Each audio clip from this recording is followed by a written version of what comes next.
Welcome to our YouTube channel. In this video, we'll provide you with a full guide on how to follow a WhatsApp channel. If you want to stay updated with the latest updates and content from your favorite channels, we've got you covered. Let's dive into the step-by-step process. Step 1. Open WhatsApp on your device and ensure that you have the latest version installed. Keeping your WhatsApp updated will ensure you have access to the latest features, including the ability to follow channels. Step 2. Tap on Updates from the upper drawer menu. This will take you to the Updates section where you can find all the latest updates from your contacts and channels. Step 3.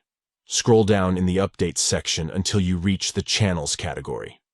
This is where you'll find the channels available for you to follow. Step 4. Tap on the Follow button next to the name of the channel you want to follow.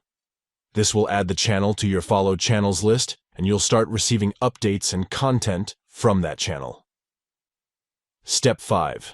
In case you couldn't find the specific channel you want to follow, you can tap on Find Channels. This option allows you to search for channels using keywords or names. Step 6. Search for the channel you want to follow and tap on it once you find it.